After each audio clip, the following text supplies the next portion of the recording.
Dear students, কেমন আছো সবাই? আশা করি ভালোই আছো। Welcome to dear chemistry class. তো আজকে তোমাদের সামনে চলে এসেছি আরও একবার নতুন একটি ভিডিও নিয়ে। সেই ভিডিওটা কি, সেই বিষয়ে জানার জন্য আগে কিছু নতুন কথা শুনে নাও। আমরা ইতিহাসে পড়েছি যে আমেরিকা জাপানের হিরোশিমা নাগাসাকিতে পরমাণু বোমা বিস্ফোরণ ঘটিয়েছিল। সেখানে প্রচুর মানুষ মারা গিয়েছিল, প্রচুর ক্ষয়ক্ষতি হয়েছিল, এখনও তার এফেক্ট সেখানে আছে। পরমাণু বোমাটা কীভাবে তৈরি হয়, কেন তৈরি হয়, কোন বিক্রিয়া থেকে তৈরি হয়? তার একটাই উত্তর, তেজস্ক্রিয়তা। তো হ্যাঁ, তেজস্ক্রিয়তার পরের পর্ব নিয়ে আমরা চলে এসেছি। পরমাণু বোমা, হাইড্রোজেন বোমা, পরমাণু তোমার তেজস্ক্রিয় শক্তি থেকে বিদ্যুৎ উৎপাদন, নিউক্লিয়ার চুরি, এইসব অনেক বিষয় নিয়ে তোমাদের সামনে আলোচনা করব। তো তোমরা ভিডিওটি না কেটে পুরো দেখতে থাকো। যদি আমার চ্যানেলে নতুন হও, আমার ভিডিওটি ভালো লাগে, তাহলে আমার চ্যানেলটি সাবস্ক্রাইব করো, বেল আইকনে প্রেস করো, লাইক কমেন্ট শেয়ার করো, যাতে তোমাদের জন্য তোমাদের ভালোবাসা নিয়ে আমি নতুন ভিডিও তৈরি করার মোটিভেশন পাই। তো চলো স্টুডেন্টস, দেরি না করে শিখে নিই পরমাণু গঠনের বা তেজস্ক্রিয়তার তৃতীয় অংশ।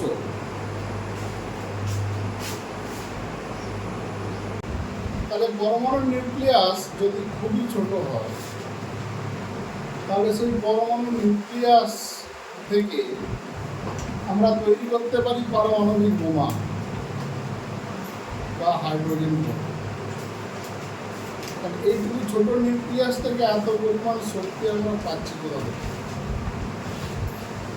সেটা নিয়ে আজকে আমরা ডিটেলসে আলোচনা করব। তো পরমাণু থেকে যে পারমাণবিক বোমা তৈরি করা হয়, তার এত শক্তি কী করে হয়? পারমাণবিক বোমার বিস্ফোরণ দেখেছিস, শুনেছিস?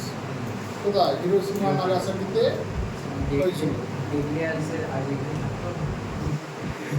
তো সেই পরমাণু বোমার বিস্ফোরণ, সেটা পরমাণু থেকেই সৃষ্টি করা হয়েছিল। তাহলে পরমাণু নিউক্লিয়াস যদি এত ছোট হয়, তার মধ্যে এত শক্তি কোথা থেকে যাবে? সেই উৎসটা জানতে গিয়ে আমাদেরকে পড়তে হবে কিছু টার্ম। তার আগে সেই টার্মগুলো আমরা দেখি। প্রথমে আমরা দেখব ভর ও শক্তির তুল্যতা।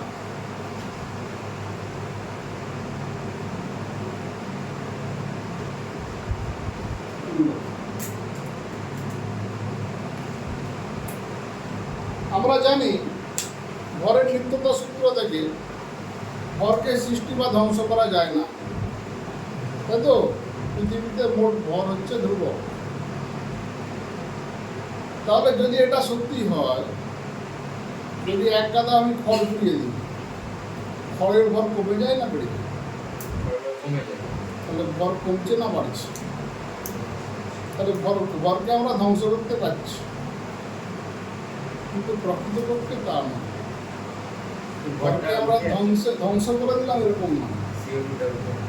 তখন বিজ্ঞানী আইনস্টাইন বললেন যে আমরা যেই পরিমাণ ভরকে নষ্ট করছি বা যেই পরিমাণ ভর পাচ্ছি, তার সাথে শক্তির একটা সম্পর্ক আছে। তিনি বললেন ভর হচ্ছে তুল্য পরিমাণ শক্তি উৎপন্ন করে। তার এই সূত্রের সাহায্যে তিনি একটা সূত্র দিলেন, E সমান mc²।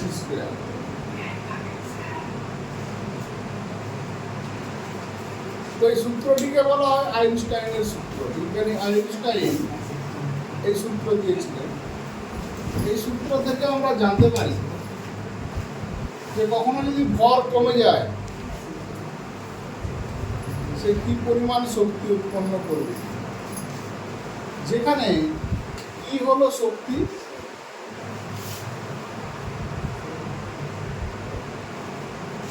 এম হচ্ছে ভর।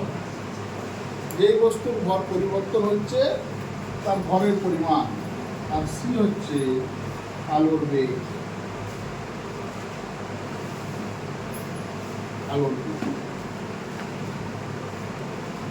এই আইনস্টাইনের সূত্রকে যদি আমরা কাজে লাগাই, এখান থেকে একটা জিনিস আমরা হিসাব করতে পারব।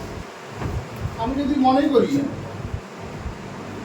1 গ্রাম ভরের কোনো বস্তুকে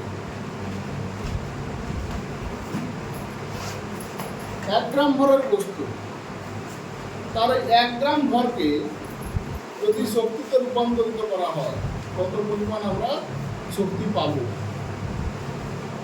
সেটা হিসাব করা যায় এই সূত্রের সাহায্যে। E সমান mc²।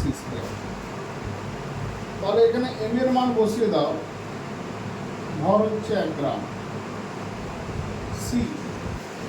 c মানে কি আলোর বেগ। তাহলে আলোর বেগ কত না 3 ইন্টু 10⁻, কত হবে 8 × 10, তার মনে আছে দেখি আলোর বেগ কত 3 × 10⁸ কি মিটার/সেকেন্ড। এখানে কি ব্যবহার করব, গ্রাম যেহেতু আছে সেমি ব্যবহার করব। তাহলে মিটারকে সেন্টিমিটার করতে গেলে আরো 10 দিয়ে গুণ করতে হবে, 100 দিয়ে গুণ করতে হবে। সেই জন্য আলোর বেগ হয়ে গেল 3 × 10⁻10 সেমি/সেকেন্ড, তার হোল স্কয়ার, যেহেতু এখানে c² আছে। এটা যদি ক্যালকুলেট করি কি পাবো, 1 গ্রাম গুণিত 9 গুণিত 10⁻20 সেমি²/সেকেন্ড²।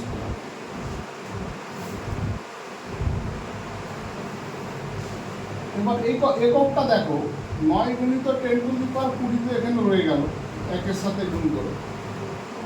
এককটা কত এসছে, গ্রাম সেমি/সেকেন্ড² গুণিত সেমি। এককটাকে আমি একটু ভেঙে লিখলাম, সেমি²টাকে সেমি² লিখলাম না, দুটো সেমি লিখলাম।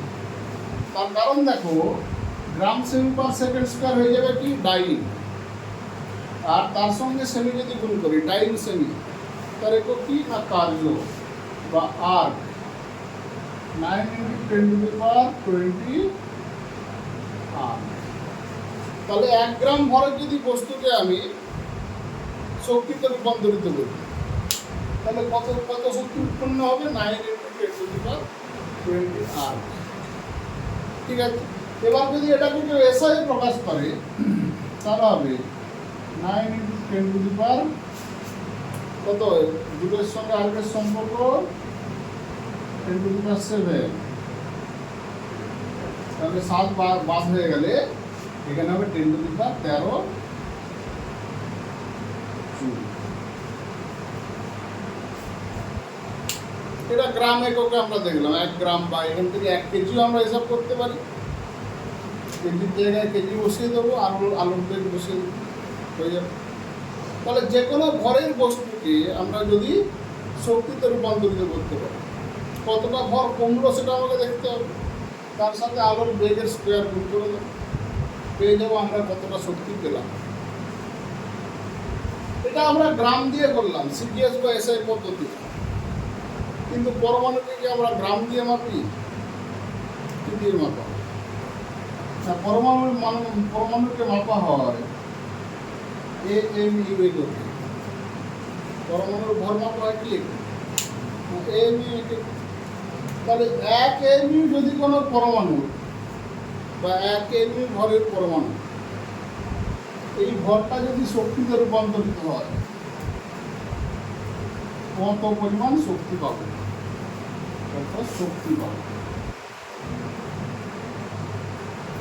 কারণ যেহেতু আমরা পরমাণুর নিউক্লিয়াস পড়ছি, তাহলে গ্রাম কেজিতে পরমাণুর ভর কি মাপা যায়, মাপা যাবে না। সেই জন্য আমরা 1 ইউনিট ভরে এই শক্তির পরিমাণটা মনে রাখবে 931.2 MeV। এটা অনেক সময় 931.5ও হয়, 931.2 বা 931.5 MeV। এই MeV কে বলা হয় mega electron volt. Electron volt এটা হচ্ছে তড়িৎ কার্য, মেগা তার বড় একক। ইলেকট্রন ভোল্ট এর একটি কার্যের একক, তার বড় একক হচ্ছে মেগা। তাহলে কী হলো? মেগা ইলেকট্রন ভোল্ট বা এটি। এখান থেকে এমসিকিউ আসতে পারে 1 গ্রাম বা 1 কেজি ভরের বস্তুকে যদি আমরা কোনো বস্তুর 1 গ্রাম ভর বা 1 কেজি ভরের বস্তুকে শক্তিতে রূপান্তরিত করা হবে, কত পরিমাণ শক্তি পাওয়া যাবে?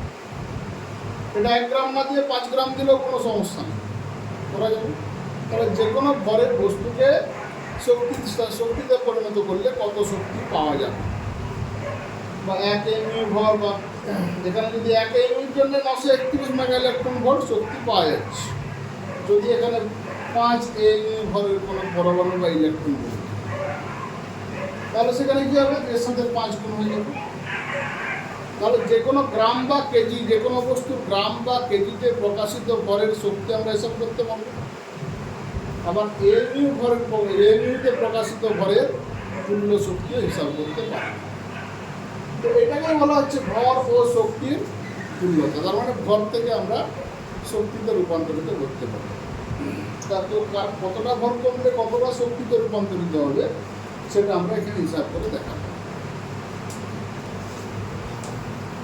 এটা আমরা কেন পড়ব? এটা পড়ার কারণ আছে, ভর এবং শক্তির তুল্যতাটা কেন। এটা পড়ার জন্য আমাদেরকে দুটো জিনিস, এটা কেন পড়বো তার কারণ জানতে গেলে আমাদেরকে দুটো জিনিস পড়তে হবে। একটা হচ্ছে ভর বিচ্যুতি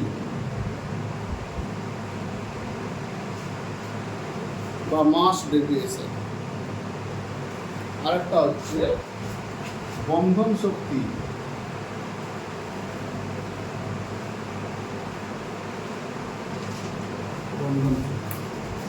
এই দুটো টার্ম আমাদেরকে পড়তে হবে। এখানে ভর বিচ্যুতি বলতে কি? বিচ্যুতি কথাটার অর্থ কি? সাধারণ না, কিছুটা তার ব্যতিরিক্ত, সাধারণ মান থেকে কিছুটা তার চ্যুতি আছে, সেটা কম বেশি যাওয়ার পর সেই কথাটা বিচ্যুতি বলা হচ্ছে। ভর এখানে কার না? নিউক্লিয়াস যেহেতু পড়ছি, তাহলে এখানে নিউক্লিয়াসে, তাহলে ভর বিচ্যুতি হচ্ছে এখানে নিউক্লিয়াসে।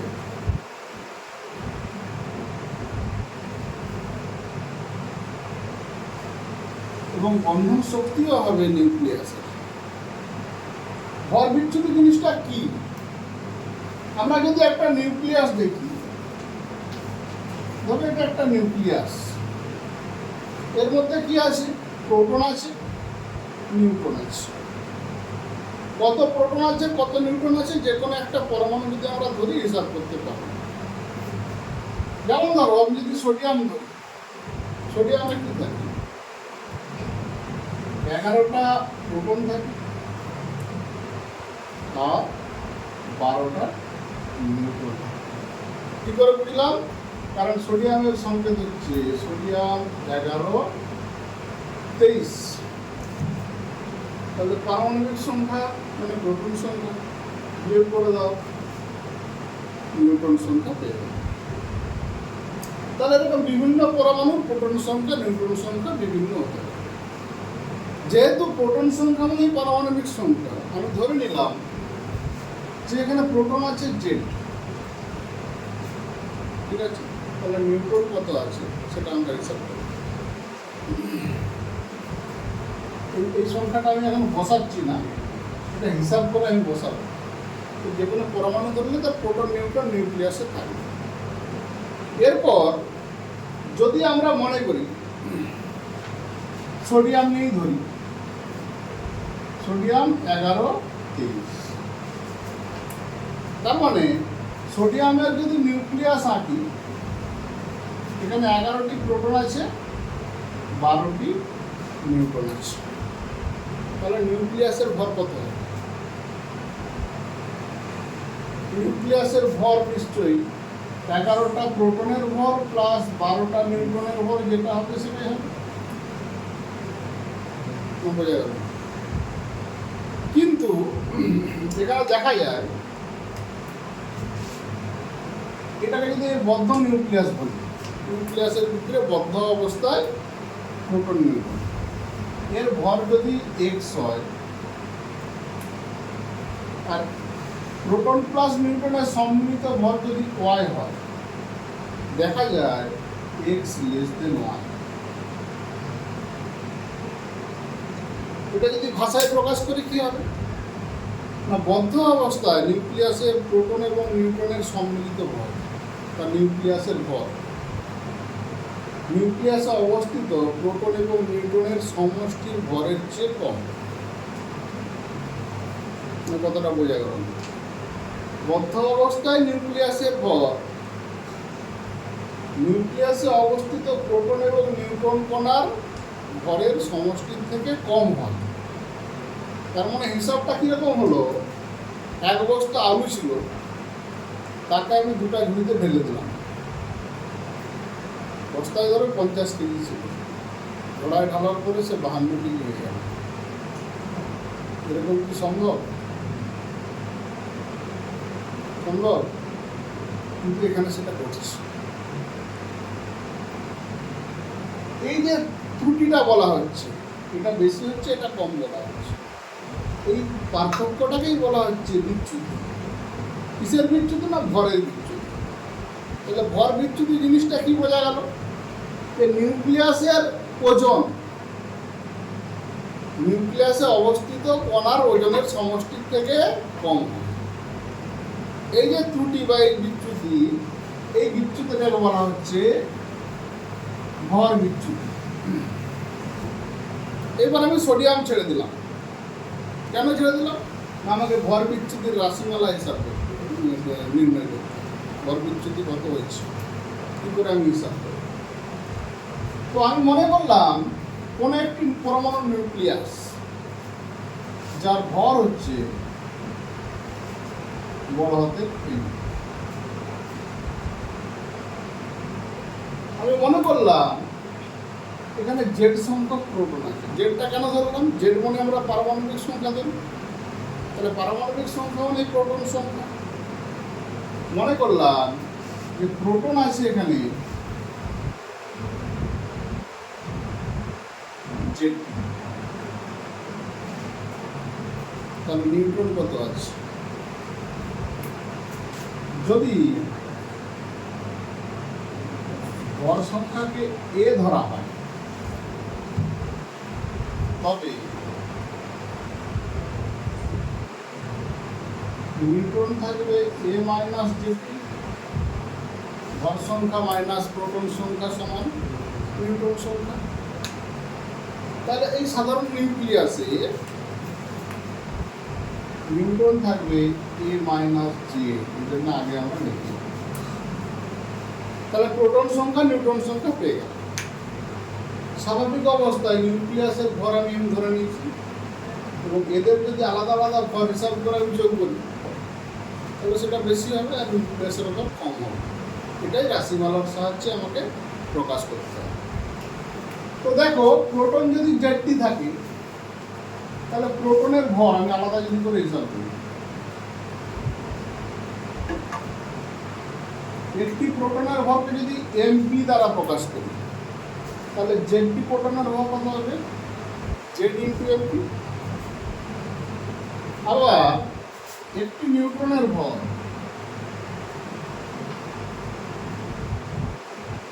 এটি যদি আমি এন দ্বারা প্রকাশ করি, নিউট্রন কত আছে? এ মাইনাস জেডটি, তাহলে নিউট্রনের ভর পেয়ে গেলাম।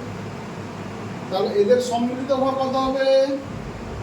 প্রোটনকে পি দিয়ে প্রকাশ করছি, নিউট্রনকে এন দ্বারা প্রকাশ করছি, তাহলে এদের সম্মিলিত ভর হবে কি? জেড এমপি প্লাস এ মাইনাস জেড এম এন। মোট ভর কত ছিল নিউক্লিয়াসে? বড় হাতের এম ধরেছি, তাহলে ভর বিচ্যুতি কত হবে? অতএব ভর বিচ্যুতি এটাকে আমরা ডেল্টা এম দ্বারা প্রকাশ করি।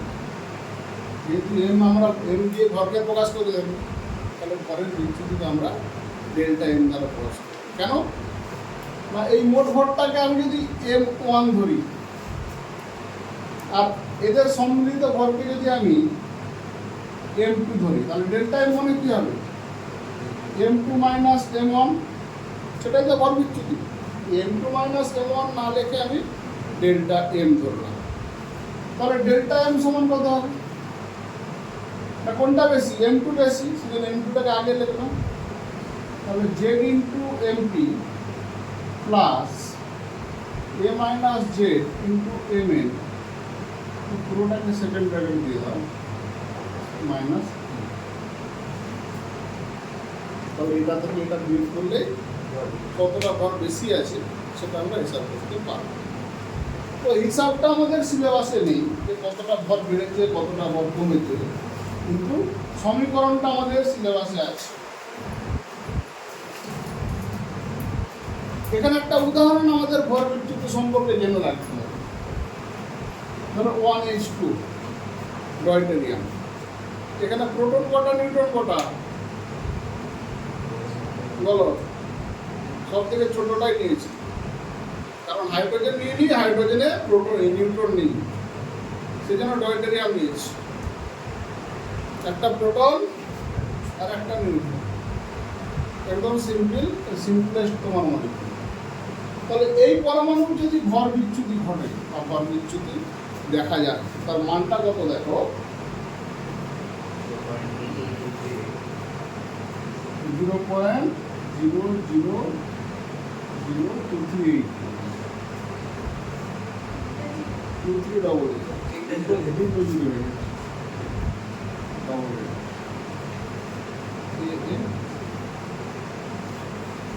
এএমইউকে আমরা গ্রামে সহজেই প্রকাশ করতে পারবো, সেজন্য এএমইউ দিয়ে প্রকাশ করলাম।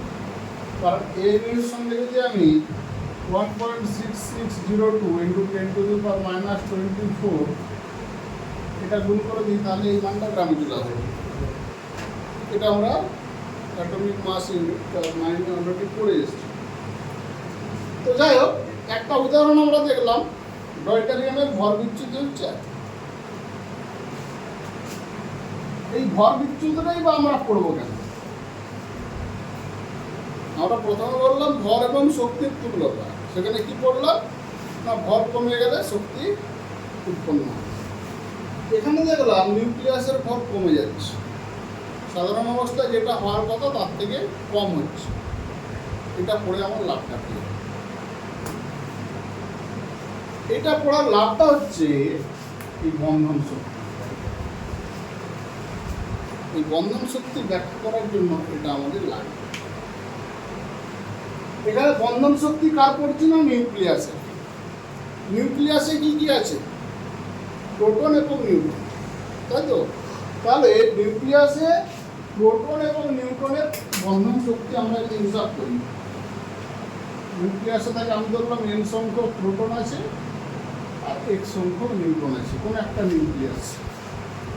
তাহলে আমি প্রোটন এবং নিউট্রন বা প্রোটন প্রোটন নিউট্রন নিউট্রন এদের মধ্যে যে আকর্ষণ বল, সেটাকেই বলা হচ্ছে বন্ধন শক্তি। এই বন্ধন শক্তিটা কোথা থেকে আসছে তার আগে জেনে নিই। বন্ধন শক্তি মানে কি? আকর্ষণ বল বললাম তো। আমরা জানি প্রোটনের ধনাত্মক আধান আর নিউট্রন তো নিস্তড়িত।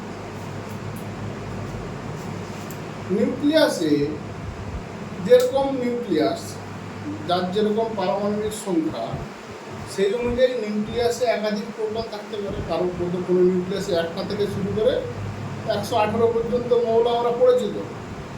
তার মানে 118টা প্রোটন কোনো পরমাণু নিউক্লিয়াসে থাকতে পারে, এবং 118টা প্রোটনের আধানই হচ্ছে প্লাস।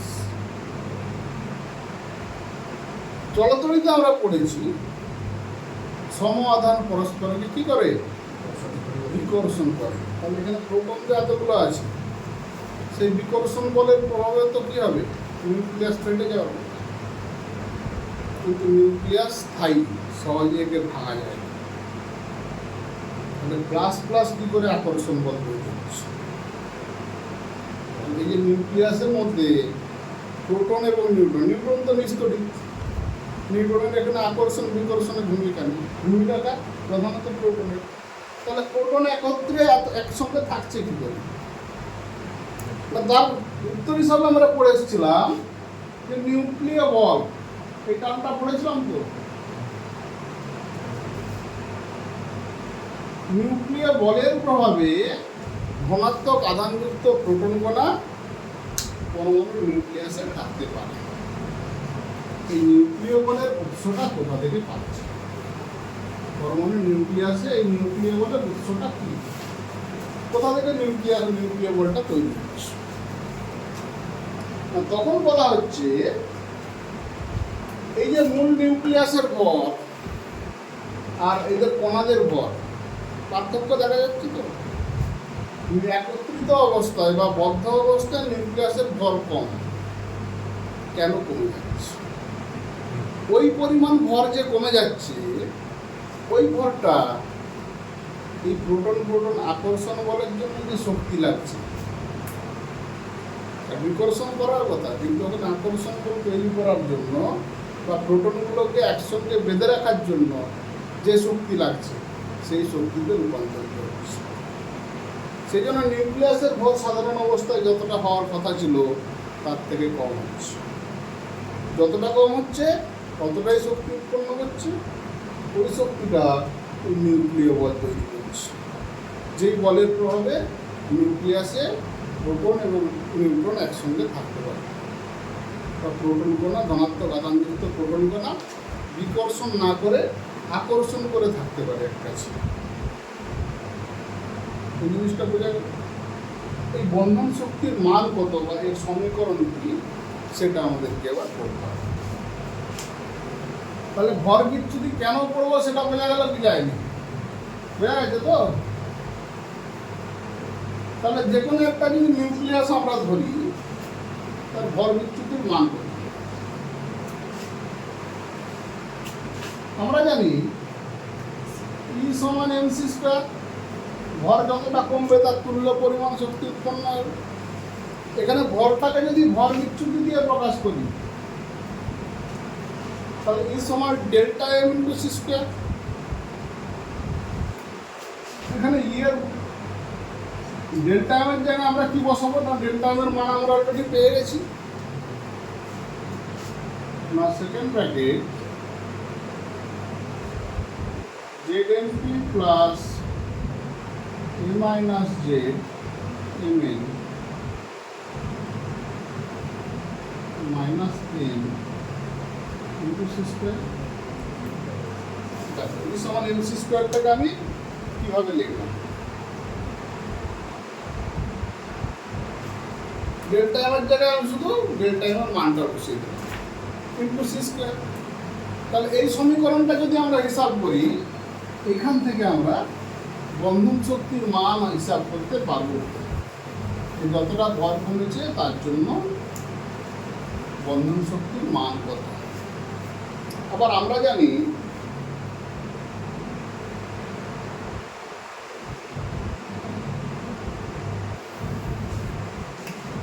এই ভর ত্রুটির জন্য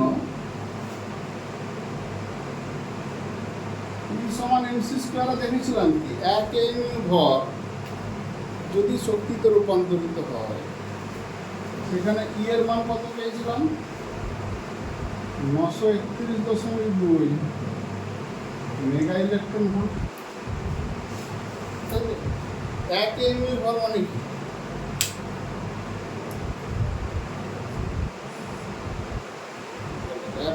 মানে কি?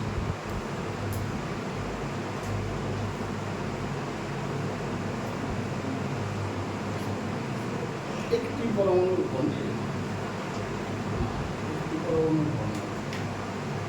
ধরো একটি সোডিয়াম পরমাণুর ভর যদি বলা হয় AMU একক, তাহলে একটি সোডিয়াম পরমাণুর ভর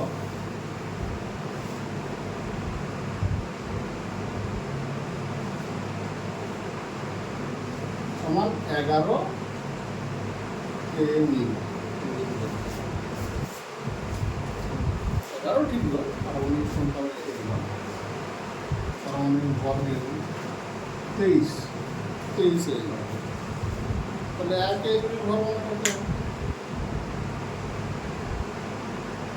21 সোডিয়াম পরমাণুর ভর 35, তাই তো? কি মনে হচ্ছে 23 এর, তাহলে 1 এর 1/23 স্বাভাবিক সম্পর্ক। সেইখান থেকে আমরা এই জিনিসটা লিখতে পারি, অতএব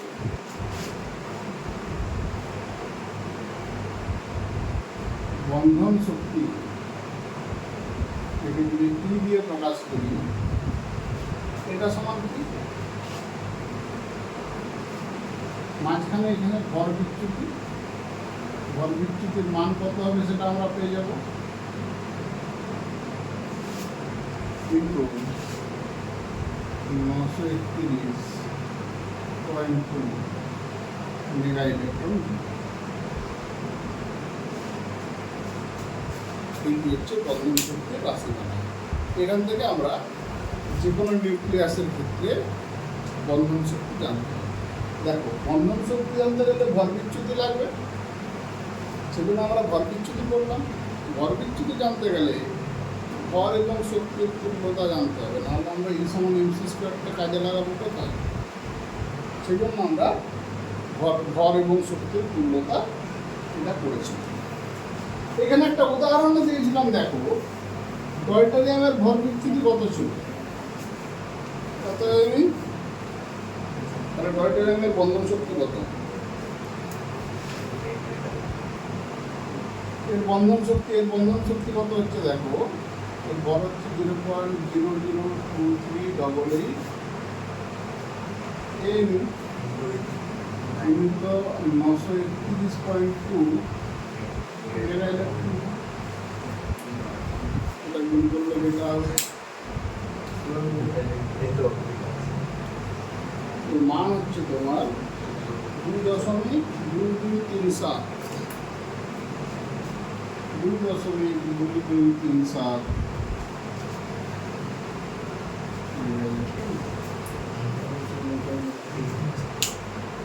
দেখো, এইখান থেকে একটা জিনিস কিন্তু খুব ক্লিয়ার, হাইড্রোজেনের একটা আইসোটোপ হচ্ছে ডয়টেরিয়াম। পর্যায় সারণীর সবচেয়ে ছোট পরমাণু কি? হাইড্রোজেন। ডয়টেরিয়ামও মোটামুটি তার কাছাকাছি, খুব কাছাকাছি, যেহেতু হাইড্রোজেনের আইসোটোপ, খুব একটা বড় না, বড়ই নয়, কারণ তার যেহেতু প্রোটনের সংখ্যা 1। সব থেকে ছোট যে পরমাণু, তার নিউক্লিয়াসের ভর বিচ্যুতি হচ্ছে এত এম, এবং তার জন্য সেই নিউক্লিয়াসের বন্ধন শক্তি দেখো 2.2237 মেগা ইলেকট্রন ভোল্ট। তাহলে বড় পরমাণু ইউরেনিয়াম যখন তার নিউক্লিয়াসের বিভাজন ঘটাচ্ছে, তখন তার নিউক্লিয়াসের শক্তি কত? এখান থেকে আমরা কল্পনা করতে পারছি যে একটা নিউক্লিয়াসের শক্তি কত। নিউক্লিয়াস দেখতে ছোট হলে কী হবে, আমরা দেখতে না পেলে কী হবে, কিন্তু তার শক্তির পরিমাণ অনেক বেশি। কি বললাম, বোঝা গেল কথাটা? এর একটি প্রোটন, একটি নিউট্রন, তাতে এর ভর বিচ্যুতি এত, তাহলে যার প্রোটন নিউট্রন বেশি হবে তার ভর বিচ্যুতি আরো বেশি হবে, আর ভর বিচ্যুতি বেশি হলে কি হবে, বন্ধন শক্তির মান আরো বেশি হবে। তাহলে সেই নিউক্লিয়াস ভাঙলে তার থেকে বেশি পরিমাণ শক্তি নির্গত হবে। তো সেটা নিয়ে আমরা আলোচনা করব এর পরের টপিক, নিউক্লিয় বিভাজন। নিউক্লিয়াস যদি ভাঙে কি ঘটবে?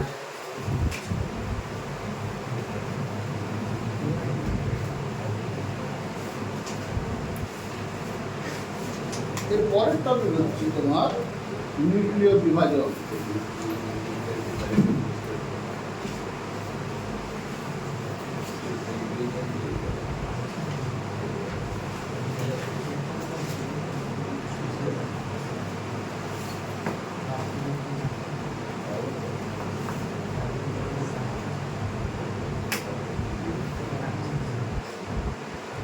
নিউক্লিয় বিভাজন বলতে আমরা কি বুঝি? বিভাজন মানে কথাটা এখান থেকে আমরা পরিষ্কার বুঝতে পারছি। বিভাজন মানে কি, ভেঙে দেওয়া, নিউক্লিয়াসকে ভেঙে দেওয়া।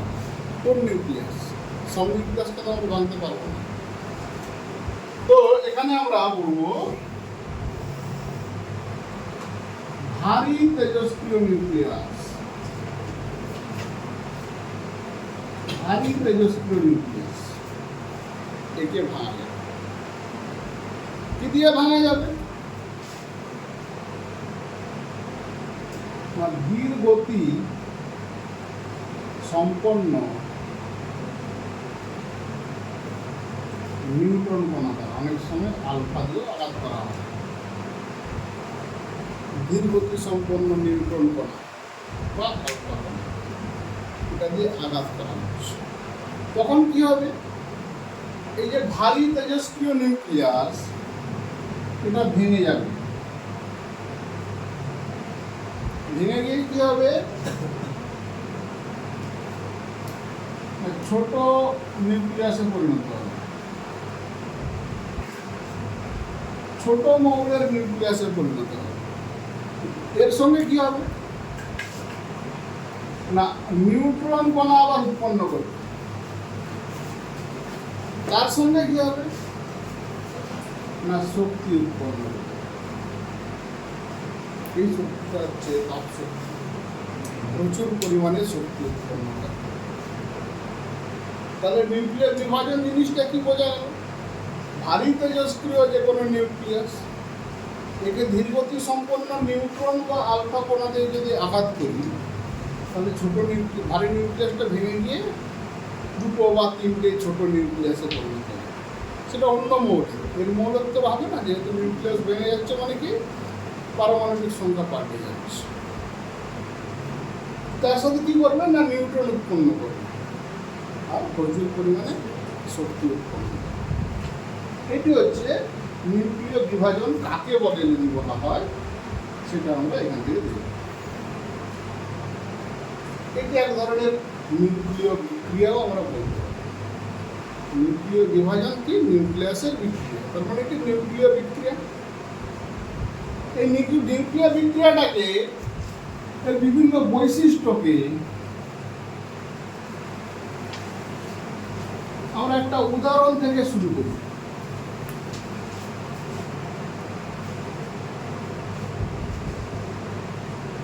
ইউরেনিয়াম 92-235,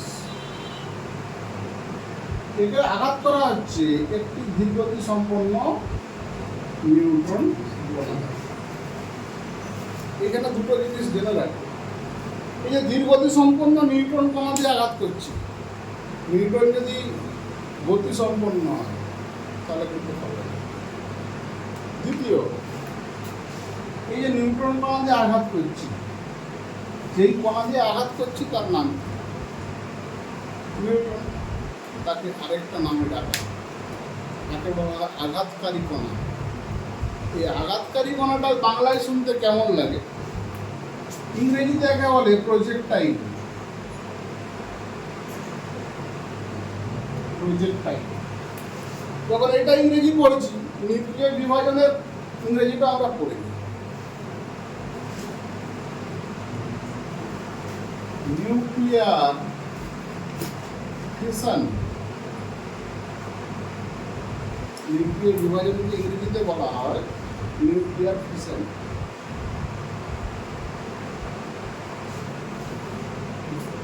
উৎপন্ন কি করে?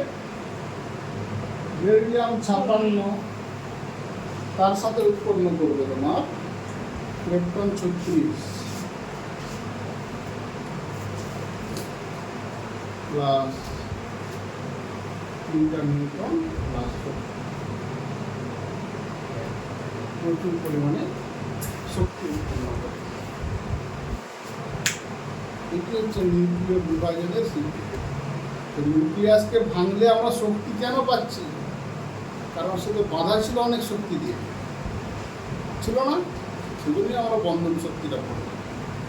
যেই নিউক্লিয়াসের বন্ধন শক্তি যত বেশি হবে, তাকে ভাঙলে তত বেশি শক্তি পাওয়া যাবে। আর কোন নিউক্লিয়াসের বন্ধন শক্তি বেশি হবে না? যেখানে পারমাণবিক সংখ্যা বেশি, তার মানে নিউক্লিয়াসে কণার সংখ্যা বেশি, প্রোটন বা নিউট্রনের সংখ্যা বেশি, তাকে ভাঙলে বেশি শক্তি পাওয়া যাবে। সেই জন্য ভারী মৌলরা তেজস্ক্রিয় হয়, যারা নিজেরা ভেঙে যায়, এবং সেখান থেকে আমরা প্রচুর পরিমাণে শক্তি পেতে পারি।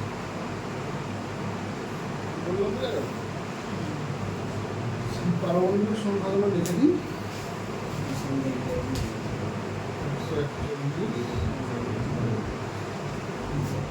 এটা গেল একটি নিউক্লিয় বিভাজনের উদাহরণ। এই উদাহরণ থেকে আমরা নিউক্লিয় বিভাজনের বাকি যে বৈশিষ্ট্যগুলো সেগুলো আলোচনা করব। বৈশিষ্ট্যগুলো বলতে আমরা কি বুঝবো? এখানে নিউক্লিয় বিভাজনের বৈশিষ্ট্য কি কি হতে পারে না, এই বিক্রিয়া থেকেই আমরা দেখতে পারি নিউক্লিয় বিভাজনের কি কি বৈশিষ্ট্য। প্রথম বৈশিষ্ট্য এখানেই আছে, যে নিউক্লিয়াসকে আঘাত করব সেই নিউক্লিয়াসটি ভারী হতে হবে, বড় হতে হবে, তবে বিভাজন ঘটবে। প্রজেক্টাইল যে কণা দিয়ে আঘাত করব সেই কণাটা ধীরগতি সম্পন্ন হতে হবে এবং ভারী হলে হবে না, হালকা। যদি বেশি হয় তখন নিউক্লিয়াসটা অনেকগুলো টুকরোয় বিভক্ত হয়ে যাবে, আমার যেটা দরকার ছিল শক্তি সেটা পাবো না। এটা একটা কারণ। আরেকটা কারণ আছে, সেটাও আমরা বলবো। দ্রুতগতি সম্পন্ন নিউটন আঘাত দিলে কী হবে, তো ধীরগতি সম্পন্ন হতে হবে। এই দুটো হচ্ছে নিউক্লিয় বিক্রিয়ার প্রধান বৈশিষ্ট্য বা শর্ত হিসাবে আমরা বলতে পারি। এই নিউক্লিয় বিভাজন বিক্রিয়ার আরেকটি বৈশিষ্ট্য, যেটি গুরুত্বপূর্ণ বৈশিষ্ট্য, এটি হচ্ছে শৃঙ্খল বিক্রিয়া। নিউক্লিয় বিভাজন ঘটে শৃঙ্খল বিক্রিয়ার মাধ্যমে। নিউক্লিয় বিভাজন কেন শৃঙ্খল? ধরো এখানে আমি 100টা ইউরেনিয়াম পরমাণু নিয়েছিলাম, ঠিক আছে? একে আমি আঘাত করলাম একটা নিউট্রন কণা দ্বারা, তাহলে একটা নিউট্রন কণাকে 100টা ইউরেনিয়ামকে আঘাত করবে? একটা ইউরেনিয়ামকে আঘাত করবে, নিচ্ছি 100। তাহলে এই যখন আঘাত করলো তখন কি উৎপন্ন হলো?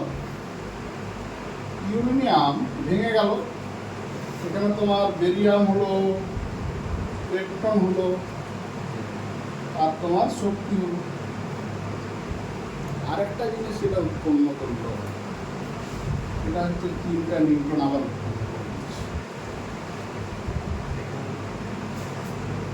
এই 3টা নিউট্রন কি করবে?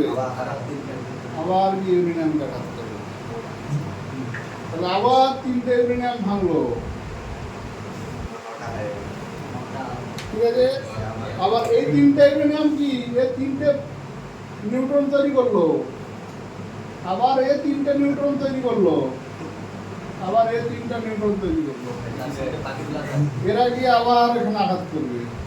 তার মানে কি, নিউক্লিয় বিভাজন বিক্রিয়া একবার শুরু করে দিলে থামানো যাবে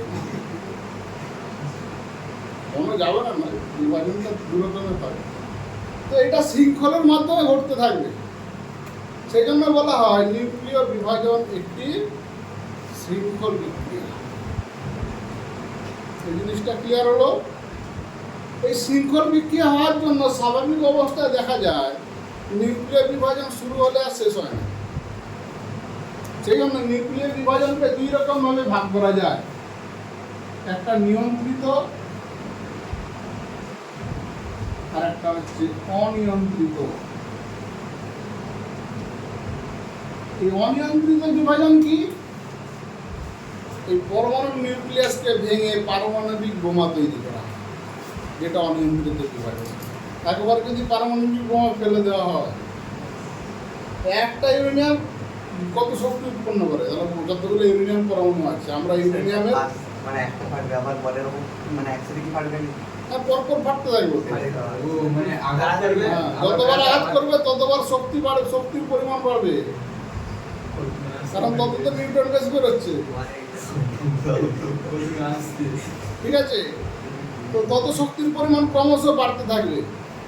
এবং যেহেতু তেজস্ক্রিয় পরমাণু, এ তো সেখান থেকে তেজস্ক্রিয় রশ্মি বিকিরণ করবে, যেটা মানুষের পক্ষে খুবই ক্ষতিকারক। সেই জন্য হিরোশিমা নাগাসাকিতে যখন বিস্ফোরণ ঘটানো হয়েছিল, তারপর বেশ কয়েক প্রজন্ম বিকলাঙ্গ হয়ে জন্মগ্রহণ করেছে। তার কারণ তেজস্ক্রিয় রশ্মির প্রভাব এতটাই যে মানুষের সেলকে পুড়িয়ে দিতে পারে। কারণ ব্যবহারে আমরা দেখেছিলাম ক্যান্সার রোগের চিকিৎসায় তেজস্ক্রিয় রশ্মি ব্যবহার করা হয়। কি কাজ? ক্যান্সারের সেলগুলোকে পুড়িয়ে দেওয়া। সেল মানে কি? কোষ। তো সেগুলো এক ধরনের কোষ, তার কোষকে পুড়িয়ে দেওয়া হচ্ছে। তার মানে জীবন্ত অংশকে পুড়িয়ে দেওয়া হচ্ছে।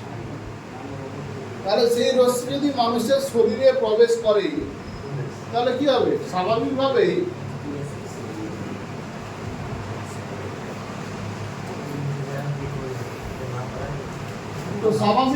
কি হবে না, মানুষ সম্পূর্ণভাবে সুস্থভাবে বিকশিত হবে না। সেজন্য বিকলাঙ্গ শিশুর জন্মগ্রহণ মানে বেশ কয়েক প্রজন্ম ধরে, একটা দুটো না। এই পারমাণবিক বিভাজনের প্রভাব খুব স্থায়ী। এটা হচ্ছে অনিয়ন্ত্রিত বিভাজন। এবার নিয়ন্ত্রিত বিভাজনের ভালো দিক, ভালো দিকেরও আবার খারাপ দিক আছে। তাহলে নিয়ন্ত্রিত পারমাণবিক শৃঙ্খল বিক্রিয়া বা পারমাণবিক বিভাজনের নিয়ন্ত্রিত বিভাজনটা বোঝা গেল। সরি, অনিয়ন্ত্রিত বিভাজনটা। অনিয়ন্ত্রিত বিভাজন ঘটলে কি ঘটতে পারে? এবার নিয়ন্ত্রিত বিভাজন, এই নিয়ন্ত্রিত বিভাজন যেখানে ঘটানো হয় এখানে বিক্রিয়া থামানো যায়। এটাকে বলা হয় নিউক্লিয় চুল্লি।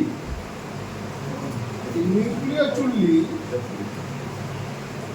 যেখানে তেজস্ক্রিয় পরমাণুকে বিভাজন ঘটিয়ে কি করা হয়? এখান থেকে শক্তি উৎপন্ন করা হয়। সেই শক্তি থেকে আমরা বিভিন্ন রকম শক্তি উৎপন্ন করতে পারি। যেমন ধরো বিদ্যুৎ শক্তি বা অন্যান্য শক্তি উৎপন্ন করতে পারি। মেনলি বিদ্যুৎ শক্তি। কারণ পারমাণবিক শক্তি এতটাই বেশি যে এই শক্তিকে আমরা যদি কাজে লাগাতে চাই, অন্যান্য যে শক্তি, এবং কয়লা থেকে আমরা বিদ্যুৎ উৎপন্ন করি, তার থেকে অনেক বেশি পরিমাণ শক্তি দেয় নিয়ন্ত্রিত বিভাজন। কিন্তু এর খারাপ প্রভাবও আছে, সেটা আমরা বলবো। তো নিউক্লিয় চুল্লি থেকে আমরা নিয়ন্ত্রিত বিভাজন করতে পারি। নিয়ন্ত্রিত কথাটা মানে কি? এই যে আমরা বললাম তেজস্ক্রিয় বিভাজন একবার শুরু হলে আর শেষ হবে না। নিয়ন্ত্রিত বিভাজনে কি হয় না, যখন প্রয়োজন তখন থামানো যায়। এখানে দুটো জিনিস ব্যবহার করা হয়। মডারেটর বা তুলা, এই যন্ত্রে এই টার্মগুলো পাবে। এখানে ভারী জল ডিক্রুও ব্যবহার করা হয়। হাইড্রোজেনকে আমরা জল বলছি, হাইড্রোজেনের আইসোটোপ ভারী জল। এটাকে বলা হয় ভারী জল বা জলের মতো। যেহেতু হাইড্রোজেনের ভারী আইসোটোপ, সেজন্য ভারী জল, জলটাকে ভারী জল বলা হয়। এই ভারী জল দিয়ে কি হয় না, বিক্রিয়া চলতে চলতে সেখানে আরো কিছু জিনিস আছে। বিক্রিয়া চলতে চলতে এগুলো যখন যোগ করা হয়, ওরা যে উৎপন্ন নিউট্রনগুলো উৎপন্ন হচ্ছে এগুলোকে শোষণ করে নেয়। তাহলে নিউট্রনগুলোকে যদি শোষণ করে নেয়, তারা গিয়ে কি আর ধাক্কা দিতে পারবে? বিক্রিয়াটা ওখানে বন্ধ হয়ে যায়। এটাকে বলা হয় নিয়ন্ত্রিত বিভাজন। ওটা বিভিন্ন দেশের নিউক্লিয় চুল্লিতে ঘটে থাকে, ঘটানো হয়, এবং এখান থেকে অন্যান্য শক্তি উৎপন্ন করা হয়। এই নিউক্লিয় চুল্লি শুনে তাহলে খুব মনে হচ্ছে যে ভালো জিনিস, এখান থেকে আমরা অনেক পরিমাণ শক্তি পাবো। অনেক পরিমাণ এই কারণেই বলছি, কয়লার থেকে 1000 গুণ বেশি পরিমাণ শক্তি পাওয়া যায়, বা আরো বেশি কোনো করে থাকছে। ক্ষতি কি? যদি কখনো নিউক্লিয় চুল্লি বিস্ফোরণ ঘটে, তখন যে তেজস্ক্রিয় রশ্মিগুলো আসবে পরিবেশকে ক্ষতি করে। কখনো ধরো সুনামি হলো, চুল্লিটাকে ভাসিয়ে দিয়ে চলে গেল, তেজস্ক্রিয় পদার্থ তার সঙ্গে চলে গেল। এরকম ঘটনা ঘটেছে। জাপানের তোমার এটা আছে ফুকুশিমা, তারপর ইউক্রেনের চেরনোবিল, এইসব জায়গায় নিউক্লিয়ার চুল্লি বিস্ফোরণ ঘটে। তাহলে সেখান থেকে পরিবেশের ক্ষতি একটা হয়। আর দ্বিতীয় সমস্যা কি না, প্রকৃতিতে আমরা পর্যাপ্ত পরিমাণে তেজস্ক্রিয় পদার্থ পাই না। ইউরেনিয়াম যে আমি কয়লার মতো তুলে নিয়ে আসবো গাড়িয়ে করে, অত ইউরেনিয়াম নেই, পর্যাপ্ত পরিমাণে পাওয়া যায় না। সেই জন্য এর উৎসটা খুব সীমিত। সেই জন্য এটাকে জ্বালানির কাজে খুব কম ব্যবহার করা হয়, বা জ্বালিয়ে শক্তি উৎপন্ন করা হবে সেই কাজে খুব কম ব্যবহার করা হয়। তার কারণ হচ্ছে কি, খুবই সীমিত, শক্তি অনেক বেশি। সেই জন্য ডিফেন্সের কাজে, সুরক্ষার কাজে বিভিন্ন দেশ এটাকে ব্যবহার করে থাকে। পরমাণু বোমা, পরমাণু বোমা, অ্যাটম বোম,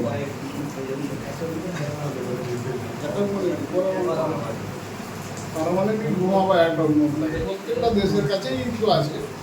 এগুলো সুরক্ষার কাজে ব্যবহার করা হয়ে থাকে। দেশের কাছে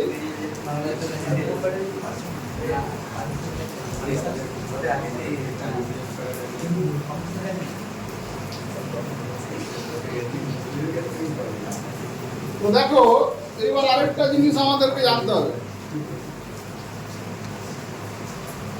সূর্য আমাদেরকে কি দিচ্ছে? তাপ।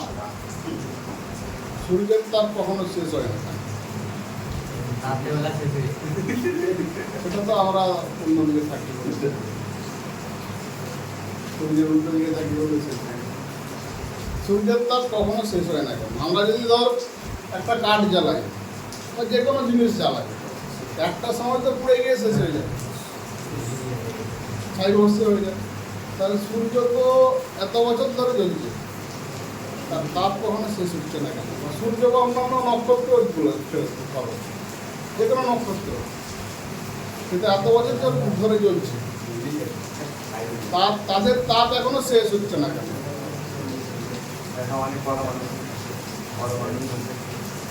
সেইটা জানার জন্য যে জিনিসটা আমাদেরকে পড়তে হবে, সেটা হচ্ছে নিউক্লিয় বিভাজন। নিউক্লিয় সংযোজন, বিভাজনটা আমরা পড়লাম। নিউক্লিয় সংযোজন বা নিউক্লিয়ার ফিউশন, এটা ছিল ফিশন, এটা হচ্ছে ফিউশন, নিউক্লিয়ার সংযোজন বা নিউক্লিয় সংযোজন বিক্রিয়া। এই সংযোজন মানে কি? যুক্ত করা, তাই তো? এই নিউক্লিয় সংযোজন কাকে বলা হচ্ছে? যে বিক্রিয়ায়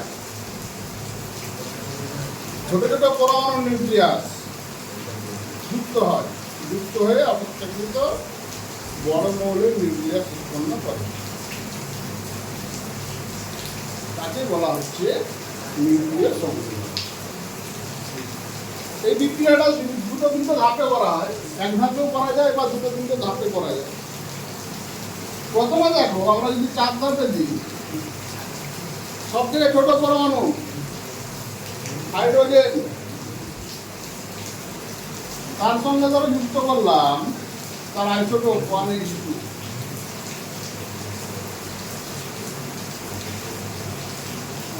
যোগ করলে প্রথমে আছে হাইড্রোজেনের সাথে হাইড্রোজেন প্রথমে যোগ করো, তাহলে উৎপন্ন হবে 1H2। তাহলে এখানে 1 আর 2 মিলে গেল, এখানে 1 আর 2, এখানে 1 আছে, নিচে 1 আছে, ওই একটা কি করবে?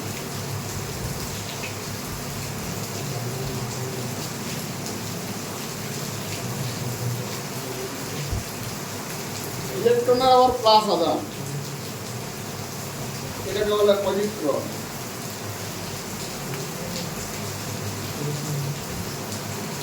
প্লাস শক্তি।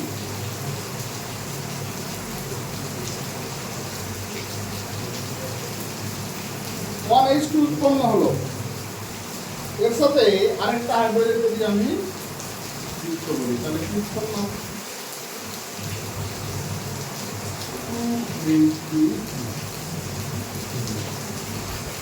দুই মানে কি হিলিয়াম উৎপন্ন হবে, এর সঙ্গে শক্তি পাই। স্যার আরেকটা কিন্তু কোনটা বলো? এখানে ভর সংখ্যা বাড়ছে, প্রথমে একটু একটু করে পড়া হবে। প্রথমে এক এক পরমাণু, সেখানে আইসোটোপটা আগে তৈরি করবে। এই আইসোটোপ আবার হাইড্রোজেনের তো বুঝতে করে আর তো আইসোটোপ না, এখানে তো ভর হয়ে গেছে।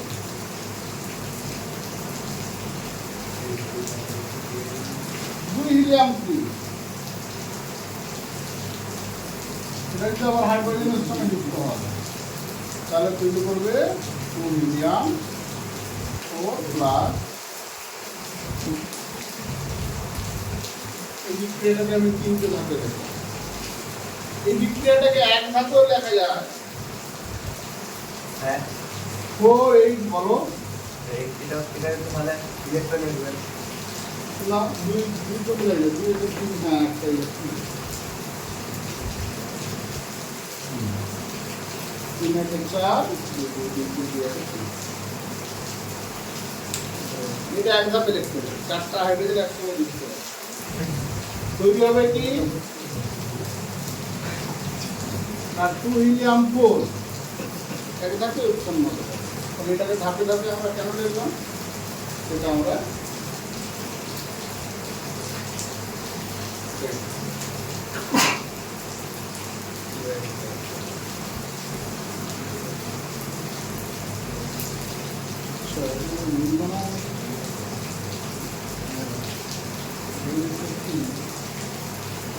একটা সমস্যা এটা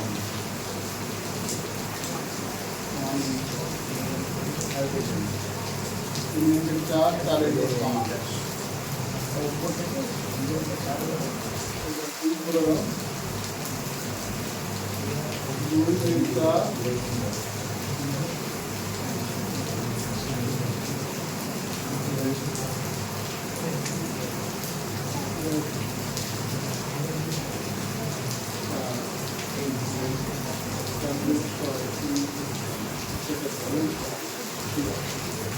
এটা 4 বোঝাচ্ছে, এটা 4 নয়, এটা এই বিক্রিয়াটা এক ধাপেও লেখা যায়। আমরা 3 ধাপে কেন লিখলাম সেটার কারণ আমরা বলব। সেটার কারণ বলার আগে আমরা আগে দেখে নিই নিউক্লিয় সংযোজনটা বৈশিষ্ট্য কি। প্রথম বৈশিষ্ট্য কি, ছোট ছোট নিউক্লিয়াস যুক্ত হয়ে বড় নিউক্লিয়াস উৎপন্ন হয়।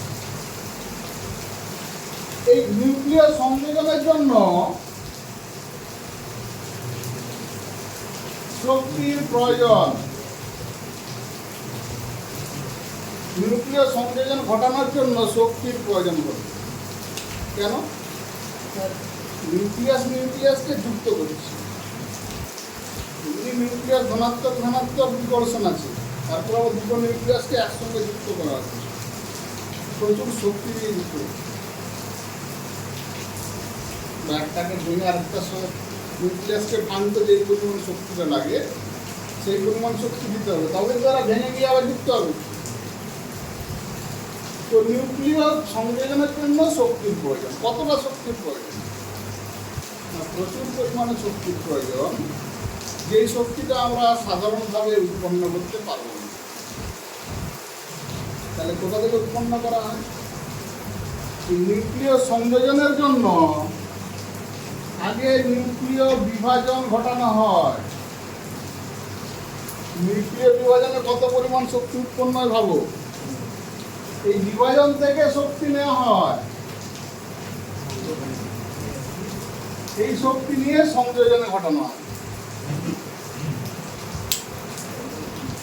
তার মানে সংযোজনে যে শক্তিটা উৎপন্ন হচ্ছে সেটা আরো কত বেশি হবে।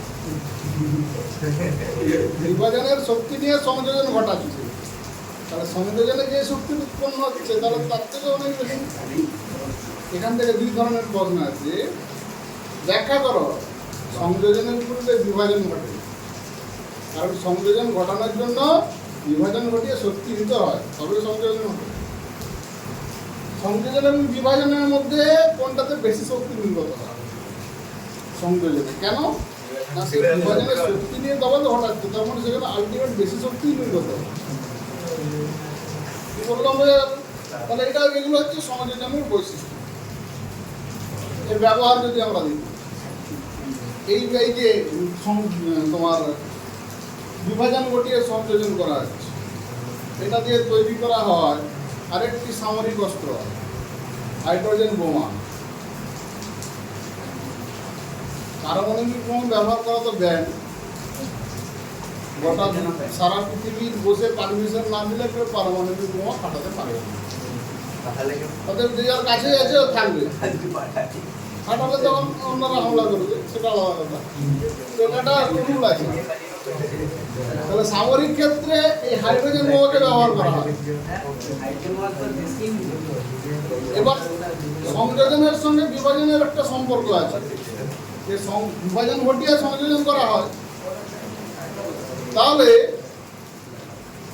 হাইড্রোজেন যে বোমা তৈরি করা হয় এই সংযোজন বিক্রিয়া ঘটিয়ে তৈরি করা হয়। এটা সামরিক ক্ষেত্রে কাজে লাগে।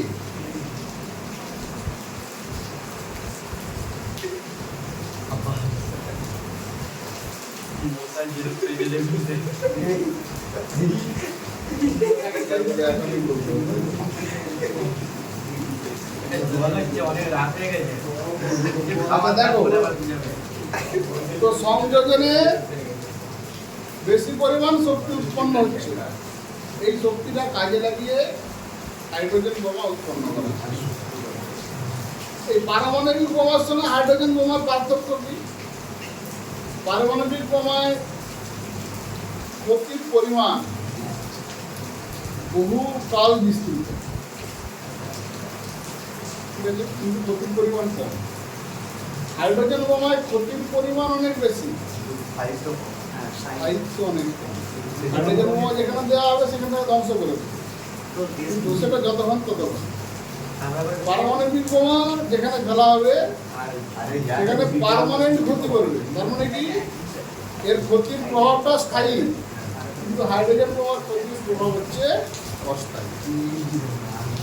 তো এটা তার ব্যবহার হিসাবে একটা বলতে পারি। এই বিক্রিয়াটার আরেকটা যেটা ব্যবহার, এই নিউক্লিয় সংযোজন বিক্রিয়ার জন্য নক্ষত্র এবং সূর্যের শক্তি উৎপন্ন হয়। সূর্য অনবরত শক্তি কেন দিতে থাকে? সূর্যের এই বিক্রিয়াটি ঘটে, যে কোনো নক্ষত্রে এই বিক্রিয়া ঘটে। কারণ মহাশূন্যে তো হাইড্রোজেন গ্যাস থাকে, সবচেয়ে হালকা গ্যাস। এরা নিজেদের মধ্যে বিক্রিয়া ঘটিয়ে শক্তি উৎপন্ন হয়। সেই জন্য সূর্য এবং নক্ষত্রে বিপুল পরিমাণে তাপ পাওয়া যায়। এবার কথা হচ্ছে, এই যে সংযোজন বিক্রিয়া ঘটানোর জন্য যে তাপ লাগবে সেটা সূর্য কোথা থেকে দিচ্ছে? না, মহাবিশ্বে যে নক্ষত্রগুলো আছে তাদের মধ্যে যে মহাকর্ষ বল আছে, তো এই মহাকর্ষ বলের প্রভাবে পরস্পর যে মহাকর্ষ বল আছে, এই মহাকর্ষ বলের প্রভাবে এদের কিছুটা সংকোচন ঘটে নক্ষত্রের। এই সংকোচনের ফলে নক্ষত্রদের স্থিতি শক্তি তাপ শক্তিতে রূপান্তরিত হয়। এই তাপ শক্তি হচ্ছে সংযোজন বিক্রিয়া। হাইড্রোজেন যুক্ত হলো, শক্তি উৎপন্ন করলো, শেষে আবার হাইড্রোজেন উৎপন্ন হয়ে গেল, এরা আবার যুক্ত হতে শুরু করে। তার মানে এই বিক্রিয়াটা কন্টিনিউয়াস বিক্রিয়া চলতেই যাচ্ছে। এখান থেকে সূর্য অপরোক্ত শক্তি পায়। তো এটি গেল সংযোজনের বৈশিষ্ট্য এবং সংযোজনের ব্যবহার। এবার এখান থেকে একটা পার্থক্য করে নিতে পারো, নিউক্লিয় বিভাজন এবং নিউক্লিয় সংযোজনের। তো আজকে এটাই থাক।